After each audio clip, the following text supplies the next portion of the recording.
wanti ilaaluuf deemnu waa'ee itti fayyadama jecha if jettuuti jechuudha. Jechi if jedhamtu tun akkuma jechoota biraa daily use kan jennu haasawaa guyyaa guyyatti goonu keessatti kan akkaan nu fayyadudha. Akka seerluga yookiin immoo akka giraamariitti jechuudha. Jechi if jedhamtu tuni kaatagoorii kondiishinaalii keessa jirti. Kondiishinaaliin akka sadiitti adda qoodama jechuudha akka Ingiliffatti. We have 3 types of conditionals. The first one is zero conditional, and first conditional and second conditional jedhameeti bakka sadiitti adda ba'a jechuudha.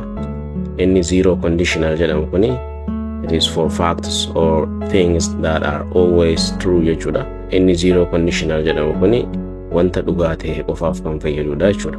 Akka fakkeenyaatti kan ilaallu yoo ta'e if you heat water it boils jedha.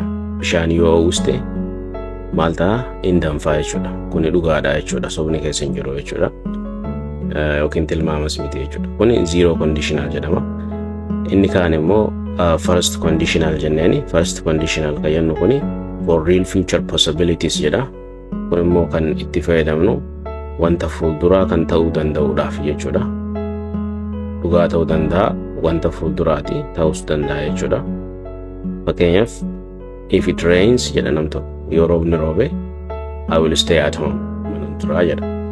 So roobni sun yoo kan roobu ta'e namichi sun mana turuu danda'a jechuudha. So waan fuulduraa kan dhugaa ta'uu danda'uuf kan fayyadamnu jechuudha. First conditional kan jennuuni. Inni xumuraa second conditional kan jedhamu. Inni kun it is for unreal or hypothetical situations jedha. Inni isa kana kan fayyadamnuuf wanta dhugaa ta'uu hin dandeenye yookiin immoo wanta tilmaama jechuudha. Yoon akkas ta'e akkas ta'a kan jedhu fakkeenyaaf if I won the lottery I would travel. Yoo looteriin naaf baate addunyaa tana keessa deddeema jedha. Dhugaa ta'uu dadhabuu danda'a jechuudha. Saniifi gosa sadiitti qoodama. So nuti amma kan irratti xiyyeeffannu isa zero conditionalii fi first conditional kan jennu kana jechuudha. Maaliif keessa gad nuun buusu grammar keessa gubbatti akkamitti akka fayyadamuu dandeenyu barannaa jechuudha. Fuulduraaf graamarii keessa akka gaariitti gabbuuna waan ta'eef steppiin nuti amma irra jirru akkamitti wanta beezii ta'e dubbachuu dandeenya kan jedhu irra waan jirruuf fuulduraaf tokko tokkoon gadi fuunee kan ilaallu ta'a. So akkuma duraanii wanti isin irraa eegamu isin yeroo viidiyoo kana ilaaltanitti qalamaa fi daftara biraa qabaachuu qabdu. Marsaa lammaffaa irratti barreeffachuu qabdu. Sababni isaatis qormaataatu jira. Akkuma beektan qormaanni immoo wanta ilaaltan kana yookiin immoo dhaggeeffattan kana hangam takka akka isin gale kan test isin godhuudha yookiin immoo kan isin qoruudha. So viidiyoo kana ilaaltanii guyyaa lama booda qormaataa jira. Warra haaraa taatan gareetu jira. Garee WhatsApp kan gaafiin irratti ergame deebisaanis achumaan ergamu. So achi keessatti isiniif laalla. Namoonni gareetti hin dabalamin garee sanittis dabalamaadha. Viidiyoo kana jalatti argattu waan ta'eef anarraa kaafii viidiyoo kana faffacaasuun immoo gahee teessanii share fi like godhuudhaan kan haaraa taatan immoo subscribe godhuudhaan jechuudha. Having said so, now let's move to the lesson. Hangana erga jennee mee gara barumsichaa seennu.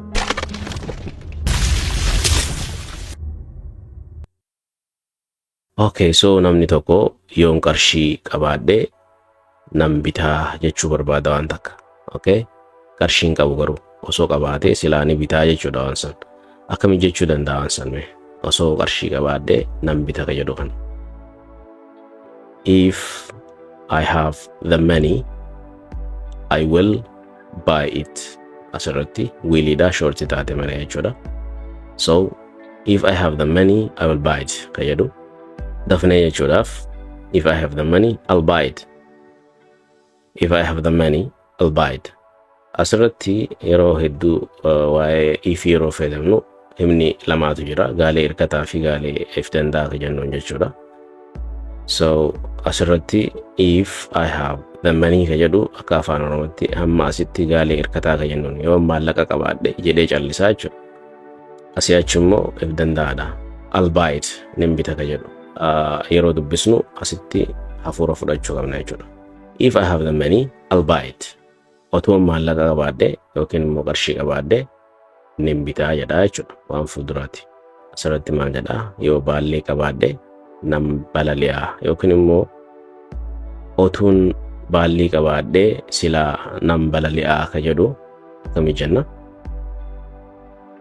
If I have a wing, I will fly. Masi, if I have a wing, silang kocho yookiin immoo baalli qabaadhee I will fly. Nimbararaa jedha. Ni akkam jenna? If I have a wing, I'll fly. Yoo roobni roobe, isa reefu jennu sanii jechuudha kuni. Yoo roobni roobe manan turaa ka jedhu jechuudha. Okay? Akkamitti jenna? Yoo roobni roobe yookiin immoo silaa roobni roobe manan tura yookiin immoo yoo roobni roobe manan tura. Akkami jechuu dandeenya? If it rains, okay? If it rains, I'll stay. Yookiin immoo I will stay home. If it rains, I'll stay home. If it rains, I'll stay home. So, asirratti, don't forget to say after me. Ana jala jechuu akka hin daganne. Maaliifi akkaataan itti jedhamu kuni baay'ee ulfaataadha jechuudha namoota hedduu fi kana waliin haa jennu. If it rains, I'll stay home ka jedhu dafnee jechuudhaaf haa yaallu waliini. If it rains, I'll stay home. If it rains, I'll stay home. Akkasii jenne jechuudha. Asirratti nam tokko yoo gargaarsa barbaadan na gaafadhaa jechuu barbaade akkamii jedhame itti yaadaa osoo hin deebisne. Okay. If you need help, ask me. Okay. If you need help, ask me. If you need help, ask me. Akkasii jenne jechuudha. Yoo gargaarsa barbaadan asirratti neediin barbaachisuudha. So if you need help, gargaarsa barbaadan ask me na gaafadhaadha jechuudha tokko tokkoon isii kansa.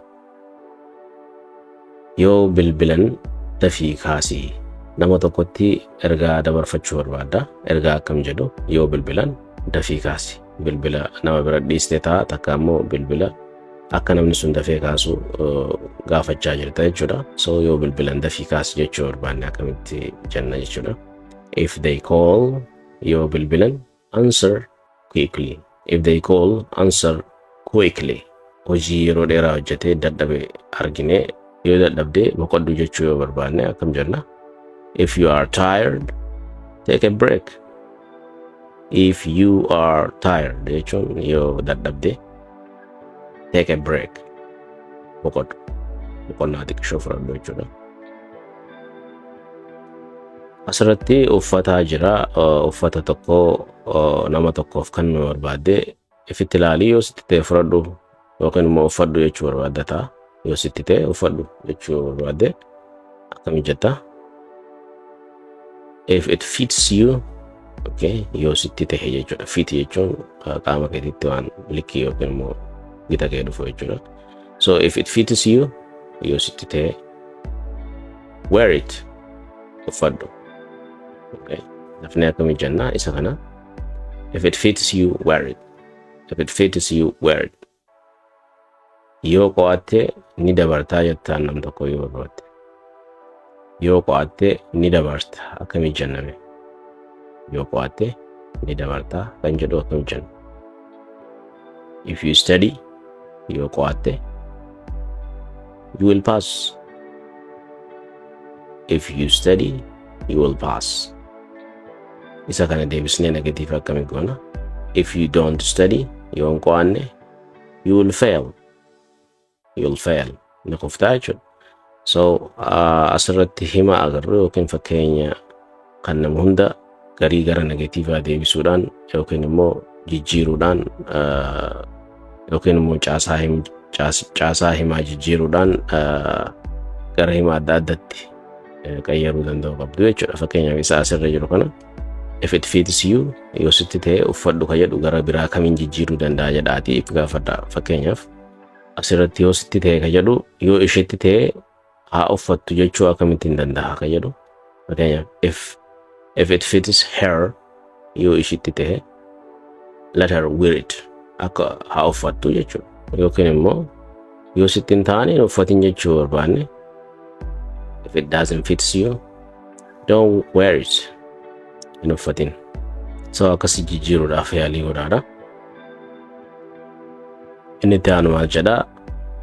Yoo isa argite yookiin immoo agarte nagaa naa jedhiini nam tokko yeroo si biraa deemu abaluudhaan nagaa naa jedhiini yoo agartu kan jedhamu san akkami jenna? If you see him, okay, yoo isa argite, say hello, nagaa naa jedhiini, okay? So akkasi jenna jechuudha. Yoo qophaa'e nyaachuu dandeenya. Yoo qophaa'e nyaachuu dandeenya akkami jenna? If it is ready, we can eat. If it is ready, yoo qophaa'e, we can eat. If it is ready, we can eat. Akkasi dafnee jenna jechuudha. If it is ready, we can eat.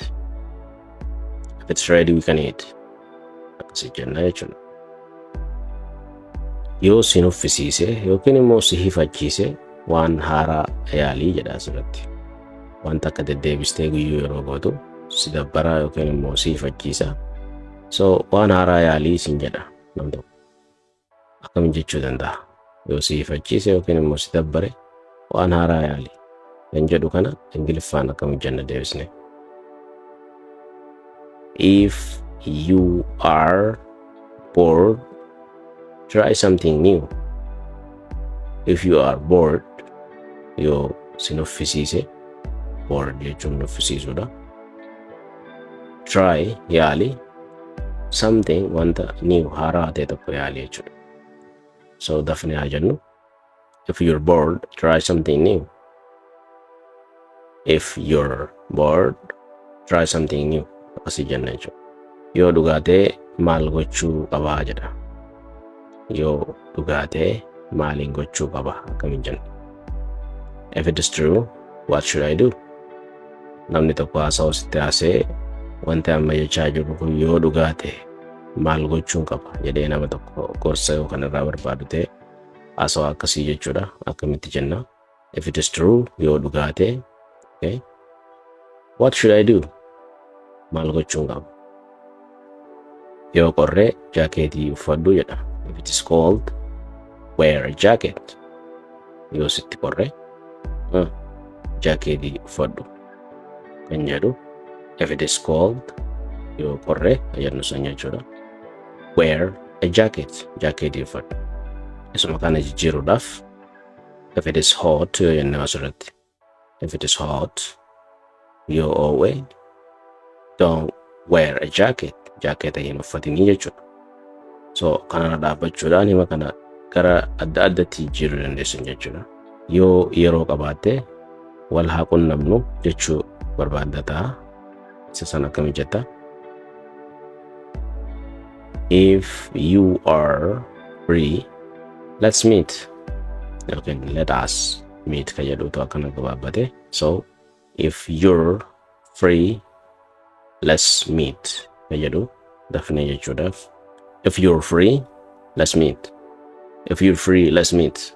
Jenna jechuudha. If you're free jechuun yoo yeroo qabaatte jechuudha. Free yoo taate jechuudha. Let's meet. Haa wal qunnamnu.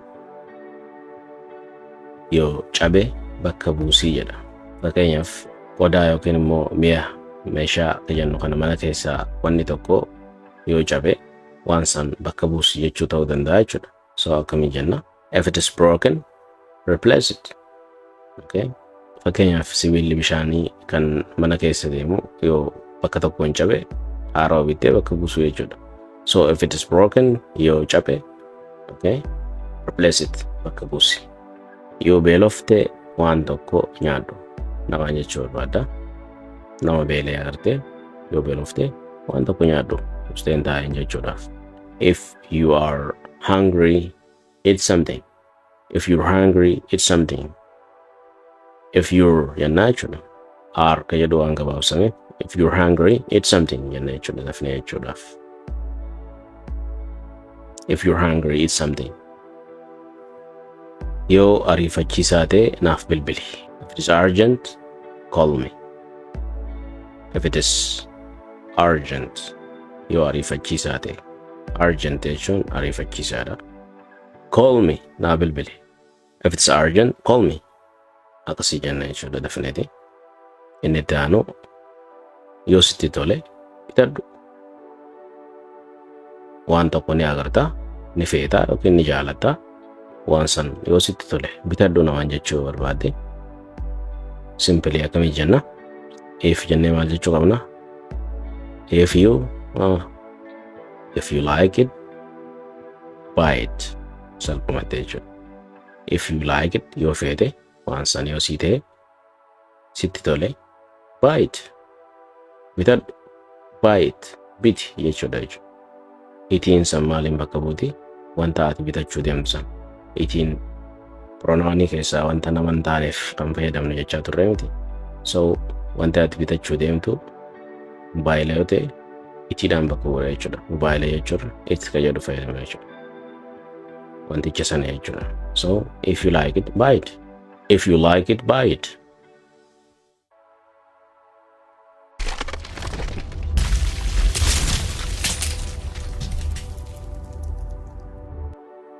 Yoo qophooftee haa deemnu. Yoo qophooftee haa deemnu. Akkami jenname. If you are ready, let's go. If you're ready, let's go. If you're ready, let's go. Akkanatti dafna jenna jechuudha. Yoo dukkanaa'e ibsaa yookiin immoo ifaa qabsiisi yookiin immoo ibsi jechuu barbaanna. Mee akkamii jenna kana yoo if jennee maal jechuu qabna? If it is what? Yaalame.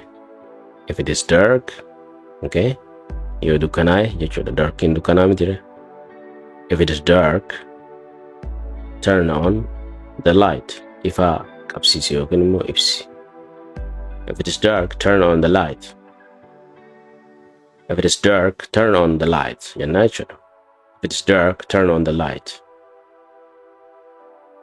Good. Inni itti aanu maal jedha? Yoo burjaajofte yookiin immoo Ingiliffaan confused taate jechuudha. Yookiin si duraa wal dha'e jechuudha. Burjaaja'u jechuun nama duraa wal dha'u wanni takka si duraa waliin naqamu jechuudha. So yeroo takka jechi burjaajii jedhu kun afaan Oromootiinis namoota baay'eef ifan ta'u. So saniif isin ibse. So yoo burjaajofte gaafii gaafadhu jedha. Wanni namni haasa'u kun si duraa yoo wal dha'e gaafii gaafadhu jechuu barbaada. Ingiliffaan akkami jetta? If maal jennee eegalla ammoo? If you ofame jettaniitu? Okay. If you are confused, ask questions. If you're confused, ask questions. If you're confused, ask questions. Gaafii yookiin immoo gaafilee gaafadhu yoo si duraa wal dha'e jechuudha. Yoo wanta barbaachisaa ta'e hin dagatin. Wanti sun wanta akkaan si barbaachisu taanaan inuma hin dagatin jechuu barbaadama. Okay? Akkami jenname barbaachisaa maali? Hin dagatiniin maali? Jecha jabu mataa keessa fiduun irraa eegama jechuudha. Yoo jechuu ni beekna ifiidha. Ifiin eegalla hima kana. Okay? If jennee maal jedhu qabna amma asirratti? I think yaaltanii jirtu akkas ta'a deebisaan isaa. If it is important jechuun wanta barbaachisaa yookiin faayida qabeessa siif ta'e jechuudha. If it is important, okay? Wanti sun wanta siif barbaachisaa yoo ta'e, don't forget. Asirratti don't ni beeknaa itti fayyadamaa turre. Forget irraanfachuudha. So don't forget jechuun hin irraanfatin. If it is important, wanti sun wanta faayidaa qabu taana, don't forget. In irraanfatin. Okay, amma dafnee haa jennu. If it is important, don't forget. If it is important, don't forget. Amma danda'ametti akkasi saffisaan jechuuf yaalaadha. Yookiin immoo kana darranillee jechuu dandeessu. Asirratti immoo maal jedha? Yoo kan kee ta'e fudhadhu. If it is yours, take it. Hangaasii if it is yours jechuun if it is yours yoo kan kee ta'e take it. Fudhadhu. Fudhi jechuudha jechuudha. If it is yours, take it. Yoo hojiin sitti baay'ate nan eegaa jedha nam tokko. Yookiin immoo si eegaa waan san irratti jechuu barbaada. Akkami jaa? If you are busy, I'll yookiin immoo I will wait nin eega jedha. Nama tokko haajaa biraa qabda ta'a. Namni haajaa ati biraa qabdu kun immoo busy dha ta'a yookiin hojiidhaan qabamaa ta'a. So yoo busy taate yookiin immoo hojiidhaan qabamtee jiraatte nan eegaa jechuu yoo barbaadde akkasii jetta jechuudha. Maal jetta? If you're busy, okay? If you're jenna jechuudha. Aariin gabaabatee jira. If you're busy, I will ka jedhus I'll jennaani. So if you're busy, I'll wait. If you're busy, I'll wait. Yoo mirkaneeffatte itti fufii jedha kun. Wanta takka mirkaneeffatte taanaan wanta san itti fufii yoo sirrii ta'e jechuudha. Wanti ati jettu suni sirrii taanaan itti fufii jechuu barbaadde akkami jetta?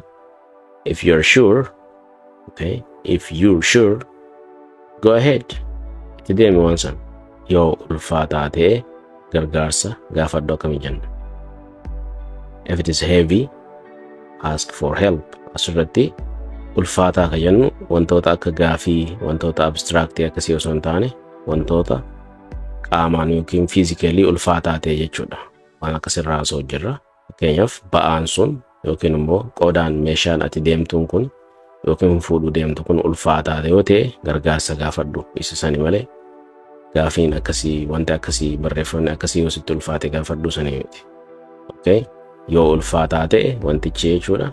Gargaarsa gaafadhu. Gargaarsi ati gaafattu waan san ol kaasu irratti si gargaaran jechuudha malee gargaarsa biraatii miti jechuudha. So if it is heavy, wantichi yoo ulfaataa ta'e ask for help. Gargaarsa gaafadhu. Akkasi gargaaran jechuudha.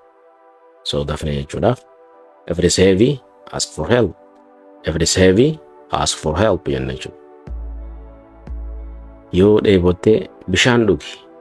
Amma himnu kun baay'ee salphaadha jechuudha.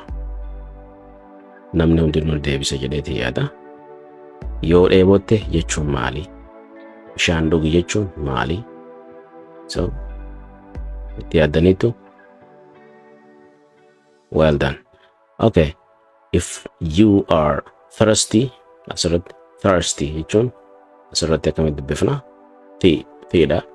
So if you're thirsty, yoo dheebottan dheebuudha jechuudha. Drink jechuun dhugi. Water bishaan jechuudha. Drink water. If you're thirsty, drink water jenna jechuudha. Yoo qophoofte amma jalqabi jechuu barbaada nam tokko. Qormaataas haa ta'u wanta akkasii kennamee jira akka eegaltu. So yoo qophoofte amma eegale yookiin immoo jalqabi akkami jenna.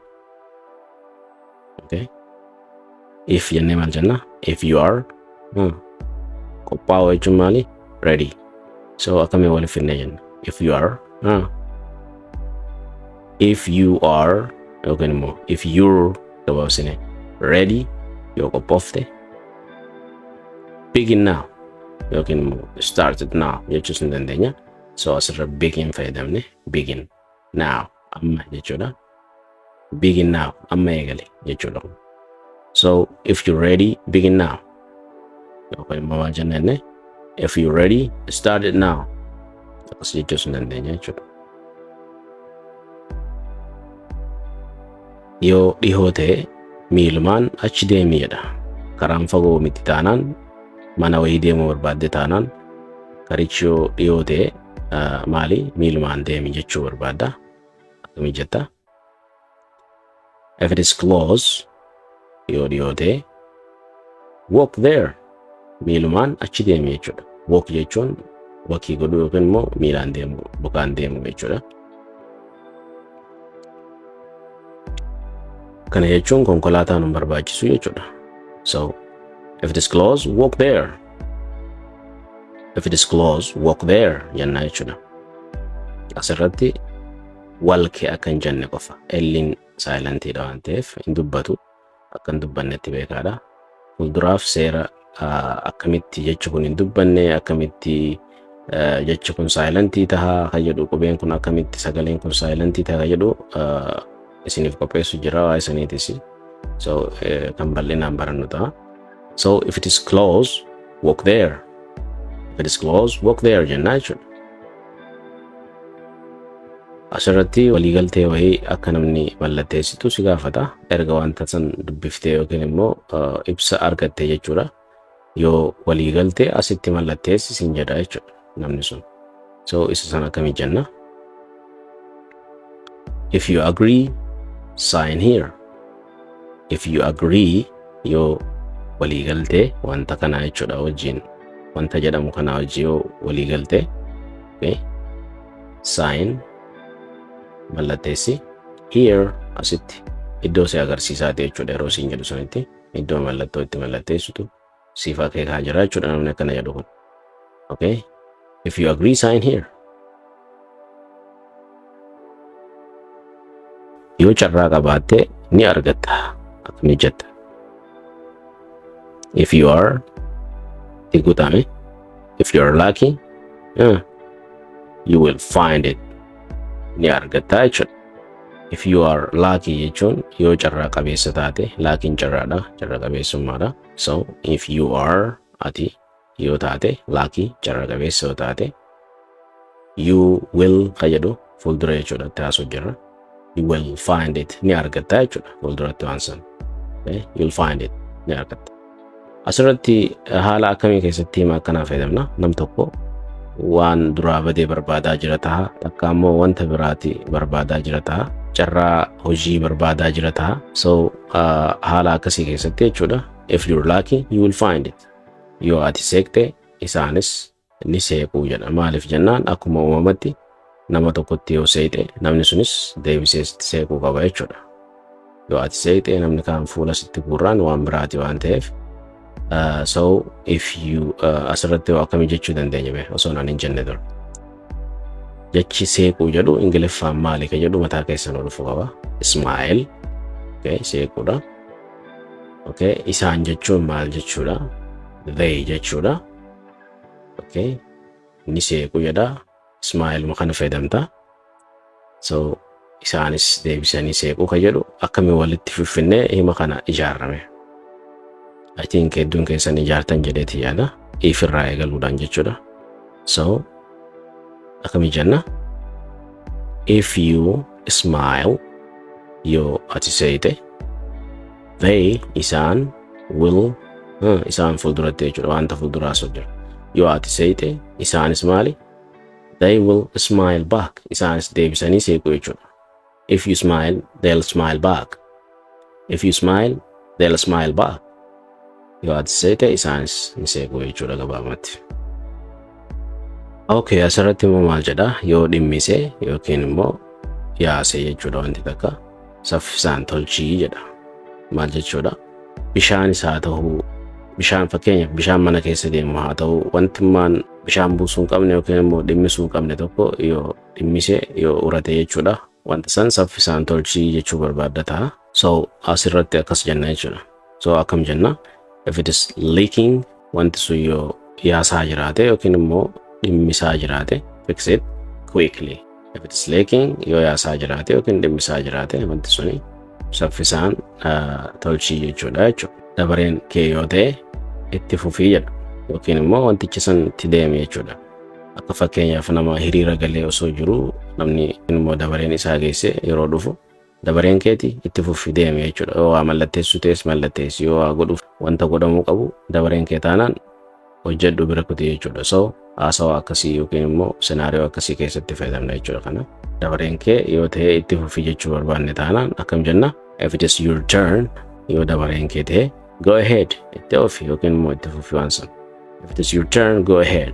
If it is your turn, go ahead jenna jechuudha. Alright, xumuraa jirra sagantaa har'aan tanaati. Okay, inni kun immoo maal jedha? Fedhii yoo qabaatte galmaa'ii jedha. Yeroo hedduu online irratti wanticha san irratti interest yoo qabaatte galmaa'ii siin jedha jechuudha. Wanta san akkamii jedhama? If you are interested, wanta san irra fedhinnaa yoo qabaatte sign up. So sign up jechuudha galmaa'u jechuudha. So sign up galmaa'ii jechuudha. Dafnee jechuudhaaf if you're interested, sign up. If you're interested, sign up. If you're interested, sign up. Jennaa jechuudha. Asirratti immoo fagoo yoo ta'e baasii qabadhu nam tokkoon jechuu barbaadda. Bakki ati itti deemtu fagoo yoo ta'e baasii yookiin immoo konkolaataa baasii qabadhu jechuu barbaadde akkam jetta. If it is far, okay, if it is far, fagoo yoo ta'e, take a bus. Baasii qabadhu yookiin immoo baasiin deemii jechuu jirra jechuudha. If it is far, take a bus. If it is far, take a bus jenna jechuudha. Yoo obsa qabaatte xiqqoo eegii. Wanta wahii eegaa jirta yeroo dheeraa eegdee erga eegde booda hifatta. So wanta san dhiistee deemuu bira yeroo geessutti namni tokko gorsaa kana jedhu si kenna. Obsa yoo qabaatte xiqqoo eegii jechuudha. Wanta san argachuu dandeessa. So akkami jechuu dandeenya? Yoo obsa qabaatte xiqqoo eegi ka jedhu akkami dandeenya? Obsi maalii ka jedhu mataa keenya keessa dhufuu qaba. Xiqqoo eegii jechuun maalii? Jechi eegi jedhu fakkeenyaaf wait jechuudha. So akkamittiin structure isaa ijaara kan sirrii ta'e ka jedhu yaaduu qabna jechuudha xiqqoosi. Okay, erga hangas yaaddanii deebii isaan akkana. If you are patient, okay, patient jechuun asirratti obsa jechuudha. If you're patient, yoo nama obsa qabu taate, okay, wait a bit. Wait jechuun eegidha miti, a bit xiqqoo jechuudha kun xinnoo jechuudha jechuu karaa biraan. So if you're patient, wait a bit. If you're patient, wait a bit jenna jechuudha. Yoo obsa qabaatte xinnoo eegi yookiin xiqqishoo eegi jechuudha. So barumsi keenya kan waa'ee ifiitiin wal qabatu isa kana fakkaata. Taanarraa kun hedduu bareedaadha jedheetii yaada. Maaliif jennaan haasawaa keenya kan guyyaa keessatti jecha kana osoo hin jenne oollu yoon akkas ta'e akkasiin tahaa ka jedhu baay'inaan ni dhaga'ama. So Ingiliffaanis isuma san deebisnee akkamitti jenna kan jedhu waan baranneef hedduu namatti tola. Isin immoo akkuma yeroo biraa akkumaan jalqaba irratti ibsuuf yaalee barreeffachuu fi qo'achuu hin dagatinaadha. Maaliif jennaan wanti baratame takka yoo barreeffame malee namaaf turuu hin danda'u, irraanfatamuu mala. So hedduun keessanis akka barreeffachaa jirtanii fi akka qo'achaa jirtan keessaan naaf himaa jirtu, baay'inaan akka jijjiiramaa jirtus naaf himaa jirtu. Kun wanta bareedaadha. So jabaattanii itti fufuu qabdu jechuudha. Hanga kutaa itti aanuun mata duree haaraan walitti deebinutti have a wonderful time. Bye bye for now.